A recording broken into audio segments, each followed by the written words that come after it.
everybody. Welcome to another episode of Zity Radar. My name is Romualdo Sisuda, Tech Startup's co-founder and product owner, curious on how technology will shape our near future. Zity Radar is a bi-weekly series of online events with the purpose to share knowledge and practice on how startups can master their growth in a smart and effective way. This time on episode 5 of the Radar is product owner's role in digital product development. We'll host Deepa Daniels, an inspiring technology product leader, coach, and speaker. In half an hour Blitz interview, we will cover Keynote, jobs to be done, changing feature request conversation by understanding customer problems and needs. Then Q&A session will follow. You can drop your questions in comments, or you will be able to do that during the keynote. And finally, we will meet you networking on Discord. I would encourage you to visit Zity Radar community on Discord to meet peer experts, startup founders, and other interesting community members. Without further ado, please help me in welcoming Deepa, technology product leader, coach, and speaker. Welcome to the show. Thank you so much, Romualdus. It's wonderful to be here. I was really lucky to have met you almost a year ago at a fantastic event in Vilnius, and I'm really happy that we can have this chat. Yeah, it's great to have you here. Well, coming back to that 1 year ago event in Vilnius, it was actually a SEB Growth accelerator. And well, we met in Vilnius, Lithuania. You yourself live in Copenhagen, Denmark. You are half Malaysian and half Canadian origin. To be more complicated, you were born and raised in India. So my question is, which country would you call to be your home? Yeah, it's a great question. I feel really lucky that I feel at home in many places and not maybe fitting perfectly or belonging 100% to any of them either. So it's an interesting trade-off. I probably consider Copenhagen, Denmark, my home because this is actually where I have a home and a fantastic partner. So yeah, a bit of a child of the world, but home is where you invest in your community and I guess have people you care about near you. So my home is also in many parts of the world. All right, great. Okay, so we are happy to hear more about you and learn more from your experience, from your multicultural experience, and the floor is yours.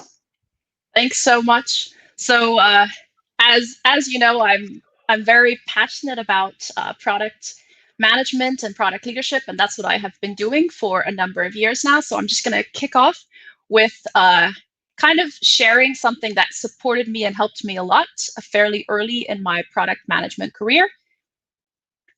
It's a theory called jobs to be done that comes from Professor Clayton Christensen, who was a late Harvard professor. So I will be walking through how you can use jobs to be done theory to frame problems and a little bit about the theory itself. And then we'll also talk about functional and emotional jobs to be done. Those are two types, and why and how we can use jobs to be done. I'll just kind of do a flyover on this and hopefully have lots of time for the great questions that I'm hoping to get from whoever is listening in today. So let's start off with an example. So as a product leader or manager, you get to listen and talk to customers. And here's an example of a real life customer feedback that I received, which was, I need a CSV file with a list of all the search queries made on my website. So the context for this is a website with communities and also with knowledge and content. And there's a very, very clear ask there. It's like, just export a CSV file. And when you get a question like this from a customer or a request or sometimes a demand, it's usually a consecutive number of follow-up questions that help you to discover the deeper job that they want to do. So in this case, I asked a number of questions to understand how were they wanting to use this list, and what were they trying to learn from it? And as you go deeper and you peel the layers, you learn that, okay, they actually want to see, what people are clicking on and what searches have no results. And from that, the job to be done gets formed. And that is help me understand how the knowledge and terminology gaps in my content are. So that's a very practical, real life example of taking something, going on a journey very quickly with a customer from a very specific feature request ask to understanding the job and the need. And there's many different ways that you can respond to that job, which would probably be superior to giving them a CSV file. So I guess, as you go on the product journey and the builder journey, it's interesting to think about what are the frameworks and the tools that you can have in your toolbox to help you frame problems. And today will talk about jobs theory as one of those tools. So here's an example of jobs to be done. So what is a job? It's something that someone is trying to solve. It's a problem or a need. And the theory says that customers don't really buy a product. They're hiring your product or your solution to get a job done. So let's take some very non-tech examples. So a newspaper. I mean, I haven't seen a newspaper for years, but there is still a small market where people buy newspapers. And who's doing that? So the customer attribute, or the target customer for that, is going to be someone a little bit older that likes to read and be intellectually stimulated. What is the job they're trying to do? They're trying to stay informed. So that's there's a couple more examples that we could look at around a theme park. So what is the job that someone is trying to do when they take their family out to a theme park? And that's to have a fantastic fantasy or storytelling experience with their loved ones. And thinking also about another very pragmatic example of a milkshake, which you will find if you read the book on jobs to be done, is people that are drinking milkshake are often on a long commute or a long drive, and they want to avoid getting bored. And they're usually not just drinking a milkshake to quickly fill up their hunger, but to give them some kind of long-term enjoyment if you're having a long commute, as many people do in North America, especially. So that's some practical examples. Now, that brings us to the question of how do you find these jobs? And they're all around you. And you can reflect on those from your own personal experiences, from using empathy as you listen to other people's personal experiences and stories. Observation, being putting yourself in situations where you can watch. If you do get a chance to shadow or very non-obtrusively watch users or customers using your product, I would recommend that. Or a similar or competitive product, because that's when you get to really see how people are interacting and what's going down. So from your own experiences, from observing and learning from the world, the market, and your customers. That's how you're going to find them. So the thing I like about jobs theory is that they have a long-term timeline and perspective. For those of us that work in technology, we know things move very quickly. It's very competitive. It's very fast-paced. Jobs actually don't change all that often. They're pretty persistent. The two dimensions of jobs are functional and emotional, and we're going to just take a little minute to think about that. So a functional job is something extremely practical that a product or service fulfills, and an emotional or social job, and we have plenty of those as well, are ones that are a bit deeper. They're about the feelings and the emotions that are connected to what we do. So let's take a look at what that could be. For function, maybe take a minute to think about what's a product that you carry around with you, maybe all of the time or most of the time. What functional role does it fulfill? So, I mean, maybe many of you have a smartwatch or a mobile phone. Most of us carry those, and that probably fulfills both functional and emotional. Uh, and another I mean, for me, an example of an emotional product is a Tesla, or actually any high performance sports cars, because the functional need of like, oh, I need to move from point A to point B could be accomplished in many ways. But you're getting when you get a Tesla, you're getting something that probably gives you a sense of community and says something about how you want to be environmentally conscious, etc., etc. Maybe some status as well. So I think it's, as we, when you look at a job or a need, think about both of those. Like, what are the functional needs here? What are the emotional needs? And if you can get both working well together, that's very powerful.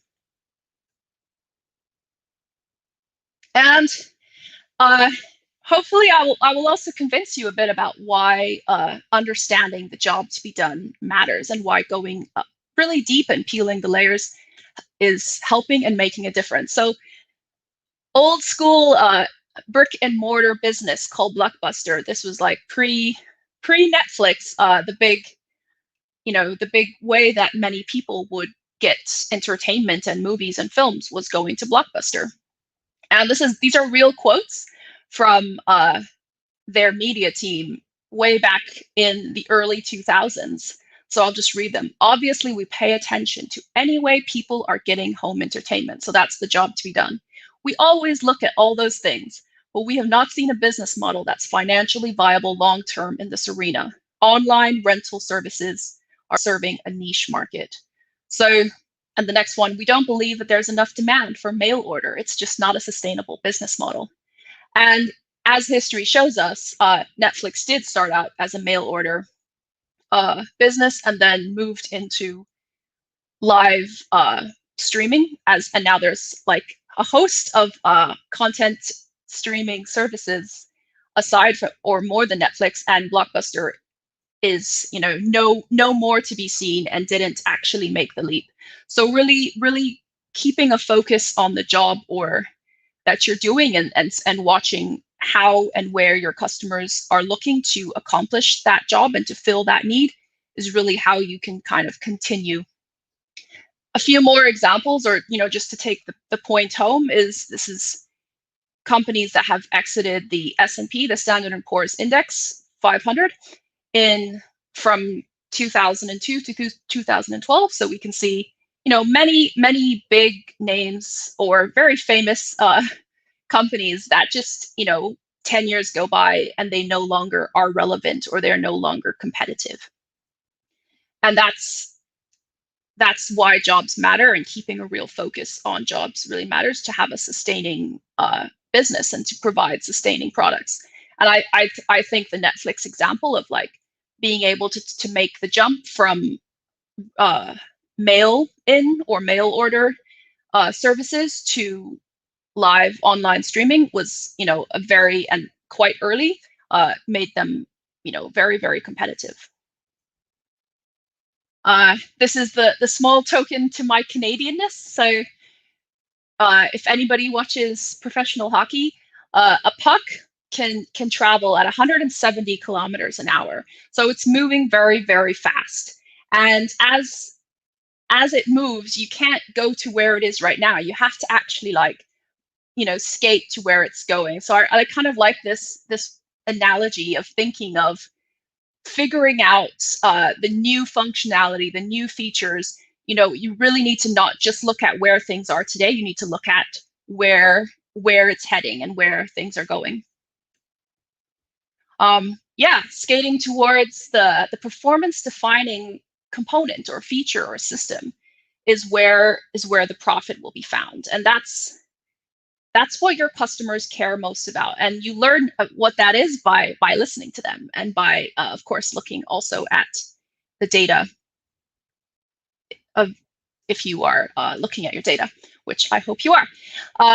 So a few last thoughts on performance and innovation. So when we look at jobs to be done, what's actually quite interesting is let's take a real example for this slide. Like, let's think of Microsoft. Microsoft is a company that many of us are familiar with. And I don't know if anyone has opened Microsoft Word recently, but it has like a whole host of buttons and possibilities and 8 drop downs with many, many choices. So you can make, it's a very robust tool. And the majority of users actually use less than 5% of the functionality in even MS Word. Now, maybe there are some, super users that do a lot more, but the majority use very little functionality. So when that happens, it becomes more complex, and it kind of leaves room for someone else to come in and make something more user-friendly and more simple. So it's this really interesting balance of finding the performance that customers value and that they can actually utilize and absorb, and not, just overshooting constantly what your customers can use. But finding the balance there. So that's it's just an interesting to think about as you build and as you innovate, how much is actually valuable performance for your users, and of course, what are the jobs they're trying to do. And I guess I'm going to end now before we go into QA on one of my favorite quotes, which is from the 34th US president. He said, "In preparing for battle, I have always found that plans are useless, but planning is indispensable." And I like this quote because I think as we build products, the planning is all about figuring out the focus and setting goals and knowing where you're heading, and that's a very powerful thing. So, taking time to really understand the jobs and the needs and what the market and what your customers are really valuing is not wasted, and is going to take you, I hope, really far in making something that people love. I will, over to the question portion. Right. Thanks, Deepa, for the great presentation. And guys, please drop your questions in the comments so we could answer those. And I would like to start. I have a question myself. So as a product owner, I have to set my goal for myself and for my team. So according to this Wayne Gretzky example, the place in near future time where the puck will be according to that example, yes. So my question is how to adjust just write not too much in the future and not to close, so not to burn out, or not, on the contrary, not to lose the momentum. How to find the right spot? Yeah, that's a good question. I think it would vary based on like the stage of the product or the life cycle of the product. Right. I think when, I'll just speak from my own experience. So from working with a very large enterprise business to business software product, longer term planning, it just, you're going to have to move 100,000 customers to some new functionality and introduce that. So you really do need to plan and think at least 12 months ahead, and then of course break that down into smaller steps. And Right. I would say in a much smaller or earlier stage product, you can have much smaller time frames. But I would probably say always, keeping a longer view, which is quite lightly held, some hypotheses, a vision of where you're heading, which can also be changed and adapted. So at least a year, maybe more, if you can. And then having the smaller incremental steps as well that you have much more clarity on. So, 3 months, maybe 1 month, maybe 2 weeks if it's really early in the product life cycle or the growth journey. All right. Okay. And we have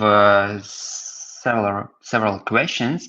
Donatas Majeka, do you have any recommendations on metrics for tracking emotions? You mentioned functional features and emotional features and products. So I suppose it's something on emotions here. How to track those? Yeah. So I think there are multiple ways. and nothing in itself is going to be perfect, but if you don't use NPS at all, Net Promoter Score, I think, is a pretty standardized or universal generalizable way. And if you also enable comments, people will tell you what they feel. So I think having a numerical measure of how happy or satisfied people are, and then also having a qualitative measure where you can hopefully see the words that people use, and analyze sentiment from that. So I think, and then make sure you also look people in the eyes and talk to people, and that's data too. So collect qualitative data as well from a variety of people. So kind of have some, just always be listening and collecting that, and then try and if you're doing a specific research track, like try and look at people's eyes when they're talking. You can get really sophisticated biomarkers as well, depending on what you do. The ethics of that have to be discussed. But just be really observant and curious, and you'll usually find the emotion. All right. So just you have to take a look at body language and to gather information and feedback from different sources. Okay, Vytautas Želvys, could you please give an example of real-life situation of the last time you applied JTBD theory? How did it help to solve your problem? Yeah, I'm trying to think of a non-personal example, but maybe we can go with a personal example. So sure. A personal product that I think has resonated with me is it's actually a company called Withings. So it's a health tech measurement tool that measures actually a lot of things. So it measures your heart rate, your sleep, your weight, your body mass, a lot of metrics like that. And I guess when I went and wanted to look for a solution, I wanted something that was very data driven, and that would also do some of the feel good or motivation part of health and fitness. And actually, in this case, Withings is very good at giving you like daily reminders and prompting you to like take an action. So there's a lot of goal setting, and as with many health apps. So figuring out, I need a little bit of motivation, and I need some reminders and some kind of cadence to help me to do these things and to measure these things. And I'm also very passionate about data, so I'm very motivated by seeing a long trend line. So that's understanding that my emotional needs, myself, what motivates me, and then selecting a product or a solution that kind of matches what works best. This is more as a consumer of a product. The first example was a real example from me as a product manager using jobs to be done. All right. Develop diverse.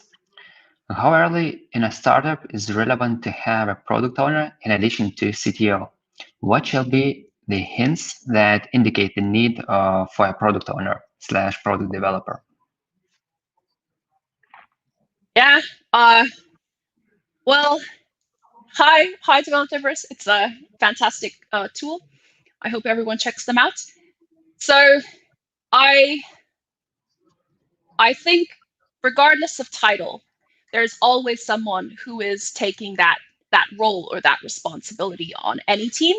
So whether or not you have someone with the title of product owner or product manager or head of product, make sure that you have someone who is thinking about connecting the business and the customer problems and needs, or the market problems and the needs, to the technology enablers and what can be created, because that's like the primary role of what you get from the product, is to really make that bridge and to make it really strong so that what you're building is viable for your business. So I think it's never too early to have someone in that role, regardless of title.